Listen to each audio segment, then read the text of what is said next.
ಜನತೆ ಅತ್ಯಂತ ಶಾಂತಿಯಿಂದ ಸೋದರತನ ಇರುವಂತ ಅವಕಾಶ ಆಗಬೇಕು. ಕರ್ಫ್ಯೂನ ಆದಷ್ಟು ಹಿಂದೆ ಪಡ್ಕೊಳ್ಬೇಕು ಮತ್ತು ನಾರ್ಮಲಿಸಿ ಮತ್ತೆ ನಮ್ಮ ಜಿಲ್ಲೆಯಲ್ಲಿ ಇವತ್ತು ಬರಬೇಕು. ಮತ್ತು ಈಗಾಗಲೇ ಹೇಳಿದಾಗೆ ಐವನ್ ಮತ್ತು ನಮ್ಮ ವಿರೋಧ ಪಕ್ಷ ನಾಯಕರು, ಮಾಜಿ ಮತ್ತು ಸಿದ್ದರಾಮಯ್ಯ ಅವರು ಸ್ಪೀಕರ್ ಅನ್ನು, ಮಾಜಿ ಮಂತ್ರಿಗಳನ್ನು, SR ಇಂಥ ಪ್ರಮುಖ ನಾಯಕರನ್ನು ಜನರ ಬಳಿಗೆ ಬಂದು ಅಥವಾ ಆಸ್ಪತ್ರೆಗೆ ಹೋಗಿ ಭೇಟಿ ಕೊಟ್ಟು ಈ ಜಿಲ್ಲೆಯ ಶಾಂತಿಗೋಸ್ಕರ ಮತ್ತು ಎಲ್ಲರ ಒಂದು ಏಕತೆಗೋಸ್ಕರ ಒಂದು ಮಾತೊಂದು ಅವಕಾಶ ಕೊಡದಿದ್ದಲ್ಲಿ ಬಹುಶಃ ಸರ್ಕಾರ ಯಾವ ಚಿಂತನೆ ಇದೆ ಅಂತ ನಾವು ಇವತ್ತು ಆಲೋಚನೆ ಮಾಡಬೇಕಾಗ್ತದೆ. ಅದರ ನಂತರ ನಾನು ಭಾಷಣ ಮಾಡಿದ್ದೇನೆ. ನಾನು ಬಹಳ ಸ್ಪಷ್ಟ ಜನರ ಭಾವನೆಗಳು ಏನಿದೆ ಅಂತ ಹೇಳಿ ನಾನು ಜನರಿಗೆ ತಿಳಿಸಿದ್ದೇನೆ. ನನ್ನ ಮಾತನ್ನು ತಪ್ಪಾಗಿ ಅರ್ಥೈಸಿಕೊಂಡು ಅದನ್ನೇ ಮತ್ತೆ ಮತ್ತೆ ಒಬ್ಬರಲ್ಲ ಒಬ್ಬೊಬ್ಬ ಮುಖಂಡರು ಪ್ರತಿಪಕ್ಷರು ಅದನ್ನೇ ಎತ್ತಿ ತೋರಿಸಿ ಅದೇ ಕಾರಣ ಅಂತ ಬಿಂಬಿಸುವಂತ ಅವ ಗ್ಲೋಬಲ್ ಒಂದು ಥಿಯರಿ ಏನಿದೆಯಲ್ಲ ಅದನ್ನು ತೋರಿಸ್ಕೊಡೋದು. ನಾನು ಮಾಡಿದ ಬಹಳ ಸ್ಪಷ್ಟ ಇದೆ. ಈ ರೀತಿಯ ಭಾವನೆ ಅಲ್ಲಿ ಆದ್ರೆ ಇಲ್ಲಿ ಆಗುವಂತ ಪರಿಸ್ಥಿತಿ ಇರುವಂತದ್ದು ಸರ್ಕಾರ ಮುಂಜಾಗ್ರತೆ ಕ್ರಮ ಕೈಗೊಳ್ಳುವುದು ಉದ್ದೇಶ. ಸರ್ಕಾರ ಏನು ಮುಂಜಾಗ್ರತೆ ಕ್ರಮ ಕೈಗೊಂಡಿದೆ? ಪ್ರತಿಭಟನೆ 3-4 ದಿವಸ ಆಯಿತು. ಆವತ್ತು ಸ್ಟಾರ್ಟ್ ಆದ ನಂತರ ಜಿಲ್ಲೆ ರಾಜ್ಯದಲ್ಲಿ ಕರೆದು ಚರ್ಚೆ ಮಾಡಿ ಒಂದು ಕ್ಲಾರಿಟಿ ಮಾಡಿಕೊಡುವಂತ ವಿಚಾರ ಏನಾದ್ರು ಎಲ್ಲಿ ಅದು ಬಂದಿದೆ ಯಾರಿಗಾದ್ರೂ ಕೂಡ?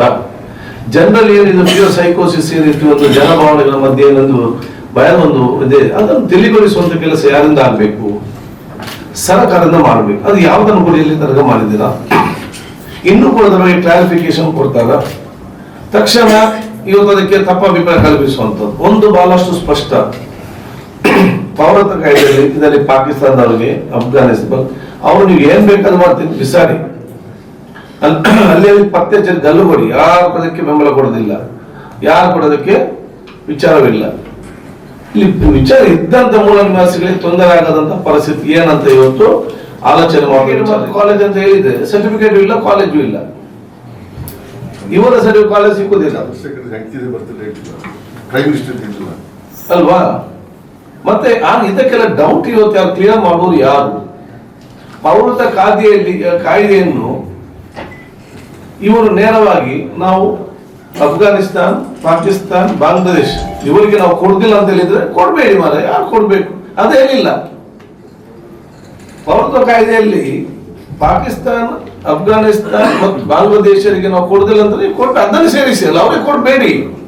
ಅದು ಬಿಟ್ಟು ಮುಸ್ಲಿಮರಿಗೆ ಕೊಡುದಿಲ್ಲ ಅದೆಂತಕ್ಕೆ? ಇವರಿಗೆ ಕೊಡುದಿಲ್ಲ ಅಂತ ಹೇಳಿ ಮುಗಿತಲ್ಲ. ಪಾಕಿಸ್ತಾನದಲ್ಲಿ ಯಾರಿದ್ದಾರೆ, ಬಾಂಗ್ಲಾದೇಶಲ್ಲಿ ಯಾರಿದ್ದಾರೆ,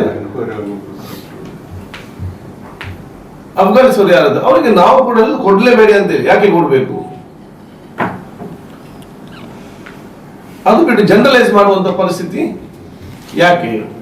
ಇವತ್ತು ನಿಮ್ಮ ಮನೆಗೆ ಒಂದು ಕಳ್ಳ ಬಂದ, ನೀವು ಪೊಲೀಸ್ ಅಂತ ಹೇಳಿದಾಗ ಪೊಲೀಸ್ ಬಂದು ಆ ಕಳ್ಳನ ನೀಡುವ ಬದಲು ನಿನ್ನ ಸರ್ಟಿಫಿಕೇಟ್ ನೋಡು, ನಿನ್ನ ಮನೆ ಅವನು ಹೌದಲ್ಲ, ನಿನ್ನ ಇದು ಕೊಡು, ನಿನ್ನ ಜಾಗ ಆರ್ಟಿಸಿ ಕೊಡು, ನಿನ್ನ ಐಡೆಂಟಿ ಕಾರ್ಡ್ ಕೊಡು ಅಂತ ಹೇಳಿದ್ರೆ ಆ ಕಳ್ಳನ ನೀಡುವ ಬದಲು ಅವನನ್ನು ಬಿಟ್ಟು ಇವರು ಕೇಳಿಕ್ಕೆ ಹೋದ್ರೆ ಪರಿಸ್ಥಿತಿ ಏನಾಗುದು? ನಿಮ್ಗೆ ನನ್ನ ಮನೆಯಲ್ಲಿ ನಾನು ತೋರಿಸ್ಬೇಕಂತ ಭಾವನೆ ಬರ್ತದೆ. ಇದು ಸೈಕಾಲಜಿ ಆಗಿರುವಂತ ಒಂದು ವಿಚಾರ. ಇದನ್ನೆಲ್ಲ ಜನತೆಗೆ ಇರುವಂತ ಒಂದು ಡೌಟ್ ಇದೆಯಾ, ಅದನ್ನು ಕ್ಲಿಯರ್ ಮಾಡುವಂತದ್ದು ಕೆಲಸ ಪ್ರಥಮ ಆದ್ಯತೆ ನಮ್ಮ ಸರ್ಕಾರದ ಕೆಲಸ. ಸರ್ಕಾರ ಜನರನ್ನು ವೈರಿಗಳಂತ ನೋಡ್ಲಿಕ್ಕೆ ಖಂಡಿತವಾಗಿ ಎಲ್ಲರೂ ವಿಶ್ವಾಸಕ್ಕೆ ತೆಗೆದುಕೊಂಡು ಹೋಗುವಂತ ವ್ಯವಸ್ಥೆ ಇವತ್ತು ಆಗ್ಬೇಕು. ನಾನೇನಿದೆ ಈ ರೀತಿ ಆದ್ರೆ ಬಹುಶಃ ಇವತ್ತು ಉತ್ತರ ಭಾರತದಲ್ಲಿ ಈ ರೀತಿ ಶಾಂತಿ ಇತ್ತು, ಇವತ್ತು ಈ ರೀತಿ ಆಗಿದೆ. ಸರ್ಕಾರ ಏನು ನೇರವಾಗಿ ಅನುಷ್ಠಾನ ಬಂದ್ರೆ ಆ ಪರಿಸ್ಥಿತಿಯಲ್ಲಿ ಬರ್ಬೋದು ಅಂತೇಳಿ ಅದು ಏನಾಗ್ತದೆ, ಬಹಳಷ್ಟು ಪ್ರೇರಣೆ ಅದು ಇದಂತ ಹೇಳಿದ್ದು. ತದನಂತರ ಒಂದು MP ಹೇಳ್ತಾರೆ ಆಡಳಿತ ಪಕ್ಷದ್ದು, ಮಾತಾಡಿದ ಕಣ್ಣಲ್ಲಿ ಗುಂಡು, ಇವರು ಯಾರು? ಇನ್ನೊಬ್ಬರು ಬಂತ ಹೇಳ್ತಾರೆ ಗೋದ ತರ ಆಗ್ಬಹುದು, ಅವರ ಮೇಲೆ ಯಾಕೆ ಕೇಸ್ ಯಾರು ಕೊಡೋದಿಲ್ಲ? ಸುರೇಶ್ ಅಂಗಡಿ ಅವರು ಇವತ್ತು ಹೇಳಿದ್ದಾರೆ ಮುಂದೂಗಿರುವುದು ಕಿಸೆಗೆ ಇಡ್ಲಿಕ್ಕಲ್ಲ, ಅದನ್ನು ಪೂಜೆ ಮಾಡ್ಲಿಕ್ಕೆಲ್ಲ ಅಂತ ಹೇಳಿದ್ರೆ ಪೂಜೆ ಮಾಡ್ಲಿಕ್ಕೆಲ್ಲ ಅಂತ ಸಿಟಿ ಅವರಿಗೆ ಮಾತಾಡಿದ ಇನ್ಸ್ಟಿಗೇಟ್ ಅಲ್ವಾ? ಅದು ಇನ್ಸ್ಟಿಗೇಷನ್ ಅಲ್ವಾ? ಅಂದ್ರೆ ಪಾಕಿಸ್ತಾನಗೆಲ್ಲ ಕಳಿಸ್ತಾರೆ, ಅದು ಇನ್ಸ್ಟಿಗೇಷನ್ ಅಲ್ವಾ? ಅಂದ್ರೆ ಹೊಡೀರಿ ಅಂತ, ಪೂಜೆ ಮಾಡ್ಲಿಕ್ಕಲ್ಲ ಅಂತ. ಗೋದ್ರ ಘಟನೆ ಆಗ್ತಂತ ಮತ್ತೆ ಗಲಾಟೆ ಮಾಡಿ ಅಂತ ಅಲ್ವಾ? ಸುರೇಶ್ ಅಂಗಡಿ ಮಿನಿಸ್ಟರ್ ಅಲ್ಲ, ಅದೇ ಇನ್ಸ್ಟಿಗೇಷನ್ ಅಲ್ವಾ ಮಾತಾಡುವಂತದ್ದು? ಇವರು ಜವಾಬ್ದಾರಿ ಸ್ಥಾನದ ಇವರು ಬಗೆಹರಿಸಬೇಕಾದವರು. ನಾನು ಹೇಳಿದ ಒಮ್ಮೆ ಅಲ್ವಾ, ಇವರು 10 ಸಲ ಹೇಳಿದಾರಲ್ಲ.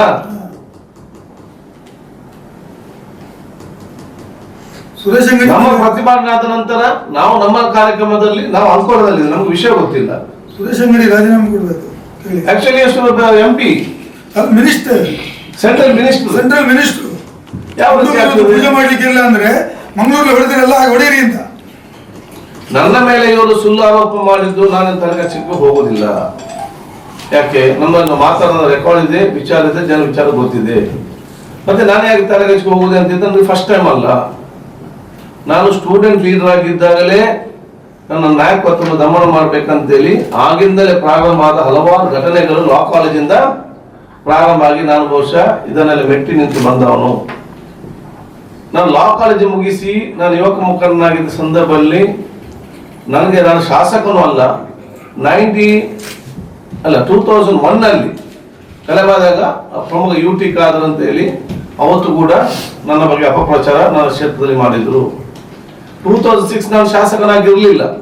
ನಾನು ಬಹುಶಃ ಅಲ್ಲಿ ಬೆಳೆದು ಬರ್ತೇನೆ, ನಾನು ಎಂದು ಬರ್ತೇನೆ ಅಂತ ಗೊತ್ತಾದಾಗ ಅವತ್ತು ಸಮ್ಮಿಶ್ರ ಸರ್ಕಾರ ಇದ್ದಾಗ ಅವತ್ತಿನ ಹೋಮ್ ಮಿನಿಸ್ಟರ್ ಮಂಗಳೂರು ಮತ್ತು ಉಳ್ಳಾದ ಗಲಭೆ ಸಂದರ್ಭದಲ್ಲಿ ಹೋಮ್ ಮಿನಿಸ್ಟರ್ ಅಸೆಂಬ್ಲಿ ಅಂತ ಹೇಳ್ತಾರೆ ಅದು UT ಖಾದರ್ ಮಾಡಿದಂತ ಹೇಳಿ ಇಲ್ಲೆಲ್ಲ ಕೂಡ ಬಂದು ಇದೇ ಅವತ್ತು ಯಾರು ಆರೋಪ ಮಾಡಿದ್ದು ಇವತ್ತು ಯಾರು ಆರೋಪ ಮಾಡ್ತಾರ ಅವತ್ತು ಮಾಡಿದ್ದು. ನಾನು ಶಾಸಕನಾಗಿರ್ಲಿಲ್ಲ ಆವಾಗ ನಾನು ಸರ್ಕಿಟ್ ಹೌಸ್ ನಾನು ಕೆಳಗಿದ್ದೇನೆ. ಬಿಜೆಪಿ ಅಧ್ಯಕ್ಷರು ಸದಾನಂದ ಗೌಡ್ರು, ಬಿಜೆಪಿ MP ಅವರೇ ಸದಾನಂದ ಗೌಡ್ರು. ಅವಾಗ ಅವರಿದ್ರು ನಳಿನ್ ಕುಮಾರ್ ಕಟೀಲ್ MP ಅವರು ಪಾರ್ಟಿ ಪ್ರಧಾನ ಕಾರ್ಯದರ್ಶಿ. ನಾನು ಸರ್ಕಿಟ್ ಹೌಸ್ ಕೆಳಗಿದ್ದೇನೆ. ಮೇಲೆ ಕೂತ್ಕೊಂಡು ಹೇಳ್ತಾರೆ UT ಖಾದರ್ ಮೌಲ್ಯ ಹೋಟೆಲ್ ಅಲ್ಲಿ ಸಿಮ್ಮಿ ಜೊತೆ ಮೀಟಿಂಗ್ ಮಾಡ್ತಾರ ಅಂತ ಹೇಳಿ. ನಾನು ಕೆಳಗಿದ್ದೇನೆ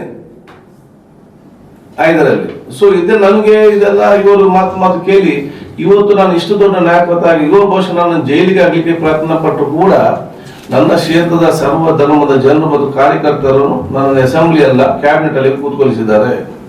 ಇವರ ಯಾವುದನ್ನು ಕೂಡ ಮಾಡ್ಲಿಕ್ಕೆ ನಮ್ಮ ಕ್ಷೇತ್ರದ ಜನರ ಅವಕಾಶ ಮಾಡಲಿಕ್ಕೆ ಇವರು ಏನೊಂದು ಉದ್ದೇಶ ಇದೆ ಅದರಲ್ಲಿ ಇವರು ಈಡೇರುವುದಿಲ್ಲ. ಅದಕ್ಕಾಗಿ ಬೇಕಾಗಿ ಇವರು ಇದೆಲ್ಲ ಪ್ರಯತ್ನ ಮಾಡುದು ಬೇಡ. ನನ್ನ ಕ್ಷೇತ್ರದಲ್ಲಿ ಸರ್ವ ಜನರು ಕೂಡ ನಾನು ಹೇಗೆ ಅಂತೇಳಿ ವೈಯಕ್ತಿಕವಾಗಿ ಪ್ರತಿಯೊಬ್ಬರು ಗೊತ್ತಿರುವಂತ ವಿಚಾರ ಇದನ್ನು ನೋಡಿಕೊಂಡು ಮಾತಾಡೋದು ವಿಚಾರ. ನನಗೆ ಬಹಳಷ್ಟು ಎಲ್ಲಾ ಧರ್ಮ ಸಹೋದರು ಮೆಸೇಜ್ ಮಾಡಿ ನಾವು ಅವ್ರ ಮಾತಿಗೆ ನಾವು ನಿಮ್ಮ ಜೊತೆ ಇದ್ದೇವೆ, ಅವರ ಮಾತನ್ನು ಕೇಳಲಿಕ್ಕೆ ಹೋಗುದಿಲ್ಲ. ಅದೆಲ್ಲ ಪ್ರಶ್ನೆ. ಜನರನ್ನ ಯಾಕೆ ಇವರು ಗೊಂದಲ ಪಡುವ ವಿಚಾರ ಇವತ್ತು ಮಾಡ್ತಾರೆ. ಇವರ ವೈಫಲ್ಯತೆಯನ್ನು ಇವತ್ತು ಇದರಿಂದಾಗಿ ಆಗುವಂತದ್ದು ಬಿಂಬಿಸುವಂತ ಯಾಕೆ ಇವರ ವೈಫಲ್ಯತೆ ತೋರಿಸುವಂಥದ್ದು. ಇವು UPL ಆಯ್ತು ಯಾರಾಗತ್ತೆ ಇವರಿಗೆ ಮಾಡುವಂಥದ್ದು. ಇಲ್ಲಿ ನಾನು ಎರಡೇ ಪ್ರಶ್ನೆ ಕೇಳುವಂತ ನಿಮ್ಮ ಮುಖಾಂತರ. ಇವತ್ತು ಒಂದು ಹೇಳ್ತಾರೆ ಕೇರಳದಿಂದ ಬಂದಿದ್ದಾರೆ, ನಮಗೂ ಗೊತ್ತಿಲ್ಲ ಪೊಲೀಸ್ ರಿಪೋರ್ಟರು. ಇವರು ಎಷ್ಟು ಜನ ಹಿಡಿದಿದ್ದಾರೆ ಹೇಳಿ. ಇವತ್ತು ಇಷ್ಟು ಜನ ಬಂದಿದ್ದಂತ ಮಾಹಿತಿ ಇದೆ, ಒಬ್ಬರನ್ನು ಕೂಡ ಇವರು ಹಿಡಿಲಿಲ್ಲ ಅಂತ ಹೇಳಿದ್ರೆ ಇವರು ವೈಫಲ್ಯತೆ ಹಾಗಾದ್ರೆ. ಮಾಹಿತಿ ಬಂದ ನಂತರ ಇವರು ಎಲ್ಲಿಗೆ ಹೋಗಿ ನಮ್ಗೆ ಎದರಿಕಾಗಿದೆ ಇಲ್ಲಿ ತಿರುಗಾಡ್ತಿದ್ದಾರೆ ಇಲ್ಲಿ ಅಂತ ಹೇಳಿ. ಯಾಕೆ ಇವರು ಹಿಡಿಯುವುದಿಲ್ಲ ಒಬ್ಬರನ್ನು ಕೂಡ? ನಂಬರ್ 1. ನಂಬರ್ 2, ಬೆಂಗಳೂರಿನಲ್ಲಿ 144 ಸೆಕ್ಷನ್ ಇದ್ರು ಕೂಡ ಅಲ್ಲಿ ಸಾವಿರಾರು ಜನ ಪ್ರತಿಭಟನೆ ಮಾಡ್ತಾರೆ ಮತ್ತೆ ಹೋಗ್ತಾರೆ. ಇಲ್ಲಿ 144 ಸೆಕ್ಷನ್ ಇದೆ, 150-200 ಜನ ಬರ್ತಾರೆ. ಅವರೊಂದು ಅಲ್ಲಿಂದ ನಿಭಾಯಿಸಲಿಕ್ಕೆ ಯಾಕೆ ಇವತ್ತು ಆಗ್ಲಿಲ್ಲ? ನಂಬರ್ 3, ಎಲ್ಲ ಮೀರಿ ಇವತ್ತು ಇದೆಲ್ಲ ಆಯ್ತು. ಇವತ್ತು ಪ್ರತಿಭಟನೆ ಇದಾಯ್ತು, ಗೋಲಿಬಾರ್ ಆಯ್ತು, ಇಷ್ಟು ಜನ ಕಂಟಿನ್ಯೂಸ್ ಆಗಿ 2 ಜನ ತೀರಿಕೊಂಡ್ರು, ಇಷ್ಟು ಜನ ಆಸ್ಪತ್ರೆ ಇದ್ದಾರೆ. ಕೇಳಿದೇನಂತಾರೆ ಯಾಕೆ ಆಯ್ತು ಅಂತ ಕೇಳಿದಾಗ ಚೀಫ್ ಮಿನಿಸ್ಟರ್ ಇದ್ದಾರೆ, ನಾವು ಮಾಡಿ ಹೇಳಿಲ್ಲ, ಆದೇಶ ಕೊಟ್ಟಿಲ್ಲ. ಇಲ್ಲಿ ಆದೇಶ ಕೊಟ್ಟವ್ರು ಯಾರು, ಯಾಕೆ ಕೊಟ್ಟರು? ಇವತ್ತೇನ್ ಹೇಳ್ತಾರೆ ಅಂತ ಹೇಳಿದ್ರೆ ಪೊಲೀಸ್ ಸ್ಟೇಷನ್ ಇಷ್ಟು ಸಾವಿರ ಜನ ಸುತ್ತವರಿದ್ರು, ಪೊಲೀಸ್ ಸ್ಟೇಷನ್ಗೆ ಬೆಂಕಿ ಹಾಕ್ಲಿಕ್ಕೆ ಬಂದಲ್ಲಿ ಮಾತ್ರ ಇವತ್ತು ಹೇಳ್ತಾರೆ. ನಾವು ನಿಮ್ಮ ಮತ್ತೆ ಕೇಳಿಷ್ಟೇ, ತೀರಿ ಹೋದವರು ಎಷ್ಟು ಜನ ಪೊಲೀಸ್ ಸ್ಟೇಷನ್ ಮುಂದೆ ತೀರಿ ಹೋಗಿದ್ದಾರೆ? ಪೊಲೀಸ್ ಸ್ಟೇಷನ್ ಯಾಕಂದ್ರೆ ಅಲ್ಲಿ ಶೂಟ್ ಅಲ್ಲಿ ಆಗ್ಬೇಕಲ್ಲ, ಮುಂದೆ ಆಗ್ಬೇಕಲ್ಲ. ಪೊಲೀಸ್ ಸ್ಟೇಷನ್ ಮುಂದುಗಡೆ ಎಷ್ಟು ಜನರಿಗೆ ಫೈರಿಂಗ್ ಆಗಿದೆ, ಎಷ್ಟು ಜನ ತೀರಿ ಹೋಗಿದ್ದಾರೆ? ಒಬ್ಬರು ತೀರಿ ಹೋದವರು ಆ ಸ್ಟೇಷನ್ ಲಿಮಿಟೇ ಅಲ್ಲ, ಅವ್ರು ಪಾಂಡೇಶ್ವರ ಸ್ಟೇಷನ್ ಲಿಮಿಟ್. ಪಾಂಡೇಶ್ವರ ಈ ಸಂಬಂಧವಿಲ್ಲ ಸ್ಟೇಷನ್ಗೆ. ಅಲ್ಲಿ ಸುತ್ತ ಒಂದು ಮನೆ ಅಥವಾ ಒಂದು ಅಂಗಡಿಯ ಒಂದು ಗ್ಲಾಸ್ ಹುಡಿ ಆಗ್ಲಿಲ್ಲ ಆ ಏರಿಯಾದಲ್ಲಿ, ಯಾರಲ್ಲಿ ಇಲ್ಲವೇ ಇಲ್ಲ. ಅವನನ್ನ ಮಗುವನ್ನು ಕರ್ಕೊಂಡು ಮೇಲಿಂದ ಕೆಳಗೆ ಬಂದ ಸಂದರ್ಭ ಮಾಹಿತಿ ಅಲ್ಲಿ ಹೋಗಿ ನೋಡಿ ನೀವು. ಈ ಪೊಲೀಸ್ ಸ್ಟೇಷನ್ಗೆ ಮತ್ತು ನೀವು ನೋಡಿರ್ಬೋದು, ಈ ಪೊಲೀಸ್ ಸ್ಟೇಷನ್ಗೆ ಮತ್ತು ಈ ಮನೆಗೆ ಆದಂತ ಘಟನೆಗಳಿಗೆ ಎಷ್ಟು ದೂರ ಇದೆ. ಅಲ್ಲಿ ಏನಾದ್ರು ಒಂದು ಗ್ಲಾಸ್ ಏನಾದ್ರು ಹೊಡೆದಿದ್ದಾರೆ, ಎಲ್ಲಿಯಾದ್ರೂ ಆಗಿದೆ, ಒಂದು ಗಲಾಟೆ ಆಗಿದೆ ಅಂತ ತೋರಿಸುವಂತ ವಿಚಾರ ಇವತ್ತು ಆಗ್ಬೇಕು. ಎರಡನೇದು, ಇನ್ನು ಸೆಕೆಂಡ್ ಒಂದಾಯ್ತು, ಪೊಲೀಸ್ ಮುಂದೆ ಅಲ್ಲ, ಪೊಲೀಸರು ಮುಂದೆ ಅಲ್ಲ, ಪೊಲೀಸ್ ಸ್ಟೇಷನ್ ಹಿಂದೆ 2 ಅಡ್ಡ ಕ್ರಾಸ್ ಬಿಟ್ಟ ನಂತರ ಆಗುವಂಥದ್ದು. ಪೊಲೀಸ್ ಸ್ಟೇಷನ್ ಅಟ್ಯಾಕ್ ಮಾಡಿ ಬರ್ತಾರೆ, ಪೊಲೀಸ್ ಬೆಂಕಿ, ಅದಕ್ಕೆ ನಾವು ಉಪಾಯ ಇಲ್ಲದೆ ನಾವು ಕೊಟ್ಟಿದ್ದೇವೆ ಅಂತ ಹೇಳಿದ್ರೆ ಒಂದು ಪೊಲೀಸ್ ಜೀಪ್ ಎಲ್ಲ ಹುಡಿ ಆಗ್ಬೇಕು ಒಳಗಡೆ, ಎರಡನೇದು, ಮುಂದೆ ಇವರು ಪೊಲೀಸ್ ಸ್ಟೇಷನ್ ಗೇಟ್ ಹತ್ರ ಎಂಟರ್ ಆಗುವಾಗ ಇವರಿಗೆ ಶೂಟೌಟ್ ಆಗಬೇಕು. ಅದಕ್ಕೆ ನಾವು ಕೇಳುದು, ಇದಕ್ಕೆ ಎನ್ಕ್ವೈರಿ ಮಾಡಿ. ಅದರ ಜೊತೆಯಲ್ಲಿ ಹೇಳ್ತಾರೆ ಪೊಲೀಸ್ ಒಬ್ಬ ಹೇಳಿದ್ರೆ ಇಷ್ಟೆಲ್ಲ ಗುಂಡಾರಿಸಿ ಒಬ್ಬರು ಕೂಡ ಸಾಯುವುದಿಲ್ಲ ಅಂತ ಒಬ್ಬ ಪೊಲೀಸ್ ಅಧಿಕಾರಿ ಕೇಳುದಿದ್ರೆ government should be the main responsible. ಯಾವ what is the mindset? ಅದು ಉದ್ದೇಶ ಏನು? ಕೊಲ್ಬೇಕಂತಲೇ ಇವತ್ತು ಗೋಲಿಬಾರ್ ಮಾಡಿದ್ದ, ಕೊಲ್ಬೇಕಂತಲೇ ಇವತ್ತು ಆದೇಶ ಮಾಡಿದ್ದ. ಏನು ಜನರಿಗೆ, ಈಗ ನಮ್ಗೆ ಜನರಿಗಿರುವಂತ ಭಾವನೆಗಳನ್ನು ಇವರು ಕ್ಲಾರಿಟಿ ಮಾಡ್ಬೇಕಲ್ಲ. ಆ ಪೊಲೀಸ್ ಆಫೀಸರ್ ಯಾರು ಇದ್ದಾರೆ, ಆಕ್ಚುಲಿ ಒಂದು ಸಮರ್ಪಕವಾದ ನ್ಯಾಯಯುತವಾದಂತ ಒಂದು ಸರ್ಕಾರ ಏನಾದ್ರು ಇದ್ದಿದ್ದಲ್ಲಿ ಆ ಒಂದು ಕ್ಲಿಪ್ಪಿಂಗ್ ಬಂದು ಅರ್ಧ ಗಂಟೆ ಯಾರಂತ ಪತ್ತೆ ಹಚ್ಚಿ ಅವ್ರ ಮೇಲೆ ಕ್ರಮ ಕೈಗೊಳ್ಳಬೇಕಿತ್ತು ಮತ್ತು ಜನರಿಗೆ ಆತ್ಮವಿಶ್ವಾಸ ಮೂಡಿಸಬೇಕಿತ್ತು. ಇನ್ನು 24 ಗಂಟೆ ಆದ್ರೂ ಕೂಡ ಇವಾಗ ಪೊಲೀಸ್ ಆಫೀಸರ್ ಎಲ್ಲರಿಗೂ ಗೊತ್ತಿದೆ ಯಾರಂತ ಹೇಳಿ, ಅವ್ರಿಗೆ ಒಂದು ನೋಟಿಸ್ ಕೂಡ, ಇವರಿಗೆ ಯಾಕೆ ಹೇಳಿದ್ದೆ ಎಂದು ನೋಟಿಸ್ ಕೂಡ ಇಲ್ಲ. ಮತ್ತೆ ಹೇಳ್ತಾರೆ ಬೇರೆ ಜವಾಬ್ದಾರಿ ಅಂತೇಳಿ. ಆದ ಕಾರಣ ಸೂಕ್ತವಾದ ತನಿಖೆ ಆಗಬೇಕು, ಆ ಪೊಲೀಸರ ವಿರುದ್ಧ ಕ್ರಮ ಕೂಡ ಆಗಬೇಕು, ಪರಿಹಾರ ಕೂಡ ವಿಚಾರ ಕೂಡ ಆಗ್ಬೇಕಂತ ನಾವು ಕೂಡ ಮಾನ್ಯ ಮುಖ್ಯಮಂತ್ರಿಗೆ ಇವತ್ತು ಸೆಂಟ್ರಲೈಸ್ ಮಾಡಿಕೊಂಡು ಲಾಸ್ಟ್ ಮೂಲ ನಿವಾಸಿಗಳಿದ್ದಾರೆ. ಈ ಬಿಬಿ ಯಾವ ಕಮ್ಯುನಿಟಿ ಇರ್ಬೋದು, ಯಾವುದೇ ಸಮಸ್ಯೆ ಇಲ್ಲ. ಸಮಸ್ಯೆ ಸರ್ಟಿಫಿಕೇಟ್ ಕೊಡುವುದರಲ್ಲಿ ಇದರಲ್ಲಿ ಇಲ್ಲ. ಹೌದು, ಯಾರಂತ ಡಿಸೈಡ್ ಮಾಡೋದು ಯಾರು? ಜಾತಿ ಸಮೀಕ್ಷೆನೆ ರಿಜೆಕ್ಟ್ ಮಾಡ್ತಾರೆ, ಸರಿ ಇಲ್ಲ ಅಂತೇಳಿ. Who is deciding? ಅದನ್ನು ಹೇಳಿ, ಯಾವ ಸರ್ಟಿಫಿಕೇಟ್ ಕೊಡ್ಬೇಕು. ನನ್ಗೆ ಈಗ ನಿಮ್ಗೆ ಗೊತ್ತಿದೆ ಏನು ಕಾನೂನು ಯಾವ ಸರ್ಟಿಫಿಕೇಟ್ ಕೊಡ್ಬೇಕಂತೇಳಿ. ನಿಮ್ಮ ಸರ್ಟಿಫಿಕೇಟ್ ನಿಮ್ಮ 97 ನಿಮ್ಮೆಲ್ಲ ಕಲ್ತು ಕೆಲವರು ಇರ್ಬೋದು, ಅವ್ರು ತಂದವ್ರ ಕಲಿತಿರ್ಲಿಕ್ಕಿಲ್ಲ. ನಿಮ್ಮ ಸರ್ಟಿಫಿಕೇಟ್ ಉಂಟೆಲ್ಲೋ ಗೊತ್ತಿಲ್ವಾ? ನಾಳೆ ರೂಲ್ಸ್ ಏನಿದೆ, ರೂಲ್ಸ್ ಅಂತೂ ಅದನ್ನು ಹೇಳಿಲ್ಲ ಅವ್ರು ಇಂಪ್ಲಿಮೆಂಟ್ ಅಲ್ವಾ? ವಿಚಾರ ಇಲ್ಲಿ ಇಷ್ಟು ಅಂತದ್ದು. ಸೊ ನೀವು ಯಾರಿದ್ದಾರೆ ಔಟ್ಸೈಡ್ ಕಂಟ್ರಿ ಯಾರು ಕೊಡ್ಬೇಡಿ, ಯೂಸ್ ಬಾದರ್.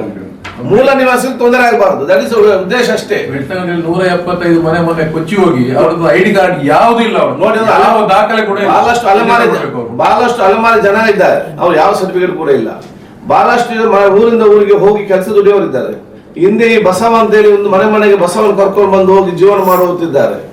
ಸಣ್ಣ ಪುಟ್ಟ ಅದಕ್ಕೆ ವಾಟ್ ಸರ್ಟಿಫಿಕೇಟ್ ದೇವ್ ಗಾಟ್, ಇವರಿಗೆಲ್ಲ ಏನಂತ ಪರಿಹಾರ ಕೊಡ್ಲಿ.